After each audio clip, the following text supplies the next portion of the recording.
Night 1 மணிலேருந்து மழை sir. Government சரியான மழையை பார்க்கல. நைட் தூக்கம் இல்லை. வெறும் ஆள் மட்டும்தான் வெளியே. நான் பொருள் போட்டு எல்லாம் போச்சு. எல்லாத்தையும் மேந்துக்கிட்டு இருக்கு. இது வரைக்கும் யாரும் எதுவும் நடவடிக்கை எடுக்கல. எத்தனை வீடு மூழ்கி இருக்கு? 50 வீடு.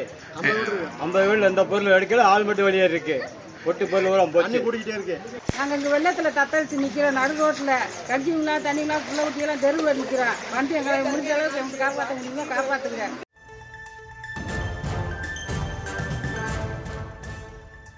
தேனி மாவட்டம் உத்தமபாளையம் பகுதியில் ஊருக்குள் புகுந்த முல்லை பெரியாற்று நீர், அது குறித்த ஒரு அண்மை செய்தியை தற்போது பார்த்து வருகிறோம். மேலும் விவரங்களோடு இணைகிறார் செய்தியாளர் சத்யராஜ். வணக்கம் சத்யராஜ், விவரங்கள்.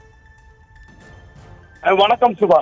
தேனி மாவட்டத்தில் நேற்று இரவு கனமழை பெய்த காரணத்தினால் உத்தமபாளையம் சுற்று வட்டார பகுதிகளிலும் தொடர்ந்து கனமழை பெய்தது. இதன் காரணமாக முல்லை பெரியாற்றில் சுமார் 10,000 கனஅடிக்கு மேல் தண்ணீரானது ஆர்ப்பரித்து வெள்ளமாக சென்று கொண்டிருந்தது. இந்த வெள்ள நீரானது உத்தமபாளையம் முத்தையா கோவில் அருகே உள்ள கிராம பகுதிக்குள்ள வந்து இந்த தண்ணீரானது புகுந்து உள்ளது. அதனால் பார்த்தோம் இந்த பகுதியில் வசித்து வரக்கூடிய பொதுமக்கள் நள்ளிரவில் தங்களது உயிர்களை காப்பாற்றும் விதமாக பொருட்களை வீட்டின் உள்ளே வைத்துக் கொண்டு பாதுகாப்பான இடத்திற்கு தஞ்சம் புகுந்து உள்ளனர். அதிகாலை வேளையிலே தண்ணீர் ஆக்ரோஷமா வந்து கொண்டிருந்த வேளையில் வீடுகளுக்குள் தண்ணீர் புகுந்ததால் தங்களது தூக்கத்தினை துளைத்து விட்டு தங்களது உயிரை காப்பாற்றிக் கொள்ளும் விதமாக கை குழந்தைகளை தூக்கிக் கொண்டு பாதுகாப்பான இடத்திற்கு சென்று உள்ளனர்.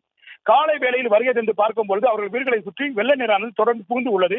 இந்த நீரானது கிட்டத்தட்ட நமது முழங்கால் அளவுக்கு மேல் கிட்டத்தட்ட 4 அடிக்கு மேல் தண்ணீரானது ஆர்ப்பரித்து வீட்டிற்குள் புகுந்து உள்ளதால் வீட்டில் உள்ள உடைமைகள் அனைத்தும் தண்ணீரில் மூழ்கி உள்ளதாக பொதுமக்கள் கவலை தெரிவித்து வருகின்றன. தொடர்ந்து இந்த பகுதியில் இருக்கக்கூடிய சுமார் 50க்கும் மேற்பட்ட வீடுகளில் தண்ணீரானது புகுந்துள்ளதால் இந்த வீடுகள் அனைத்துமே தண்ணீரில் தத்தளித்து வருகிறது. அதனை தொடர்ந்து பார்த்தோம் அருகில் உள்ள 100க்கும் மேற்பட்ட வீடுகளிலும் மழைநீர் தேங்கி நிற்கிறது. இந்த தண்ணீரை அப்புறப்படுத்தும் பணியில தேனி மாவட்ட நிர்வாகம் உடனடியாக பொதுமக்களுக்கு நடவடிக்கை எடுக்க வேண்டும் என்று இந்த பகுதியில் வசிக்கக்கூடிய பொதுமக்கள் தெரிவித்து வருகின்றனர்.